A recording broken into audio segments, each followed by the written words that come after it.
নমস্কাৰ অসম নিউজ এক্সপ্ৰেছলৈ মই স্বপ্নমী ইয়াস্মিনে আপোনালোকক স্বাগতম জনাইছোঁ। আজি ক্ৰীড়া জগতৰ পৰা আপোনালোকলৈ লৈ আহিছোঁ এক ডাঙৰ খবৰ। হোৱাইট জাৰ্চিত দেখা নাপাব হিটমেনক। ভাৰতীয় টেষ্ট দলৰ অধিনায়ক তথা কিংবদন্তি বেটছমেন ৰোহিত শৰ্মাই আজি টেষ্ট ক্ৰিকেটৰ পৰা অৱসৰৰ ঘোষণা কৰিছে। ইনষ্টাগ্ৰামত ৰোহিতে নিজৰ 280 নম্বৰৰ টেষ্ট কেপৰ এখন ফটো শ্বেয়াৰ কৰিছে আৰু লিখিছে যে মই আপোনালোকক সকলোকে ক'ব বিচাৰোঁ যে মই টেষ্ট ক্ৰিকেটৰ পৰা অৱসৰ লৈছোঁ। হোৱাইট পৰিধান কৰি দেশক প্ৰতিনিধিত্ব কৰাটো মোৰ বাবে এক বৃহৎ সন্মান। ইমান বছৰে আপোনালোকৰ মৰম আৰু সমৰ্থনৰ বাবে ধন্যবাদ। তেওঁ স্পষ্টকৈ কৈছে যে এতিয়াৰ বাবে তেওঁ এদিনীয়া ফৰ্মেটত ভাৰতক প্ৰতিনিধিত্ব কৰি থাকিব।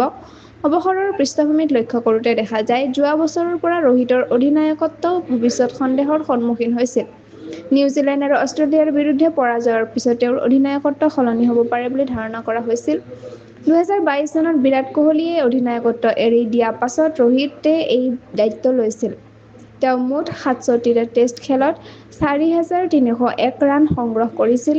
গড়ে 40.57, য'ত আছে 12টা শতক আৰু 18টা অৰ্ধশতক। 2013 চনত টেষ্ট অভিষেকৰ সময়তে শতক আৰু 2019 চনৰ দক্ষিণ আফ্ৰিকাৰ বিৰুদ্ধে অপেনাৰ হিচাপে দ্বৈত শতক কৰি তেওঁৰ নতুন অধ্যায় আৰম্ভ কৰিছিল। সঁচাকৈ হিটমেনৰ টেষ্ট যাত্ৰা এটা স্মৰণীয় অধ্যায় হৈ থাকিব ভাৰতীয় ক্ৰিকেট ইতিহাসত। এয়া আছিল ক্ৰীড়াৰ ডাঙৰ খবৰ। অভিনন্দন ৰোহিত শৰ্মা আপোনাৰ টেষ্ট যাত্ৰাৰ বাবে। সংযুক্ত হৈ থাকক অসম নিউজ এক্সপ্ৰেছ চেনেলটোৰ লগত। চেনেলটো লাইক কমেণ্ট শ্বেয়াৰ কৰিবলৈ নাপাহৰিব, লগতে কাষতে থকা বেল আইকনটো দবাবলৈ নাপাহৰিব। ধন্যবাদ।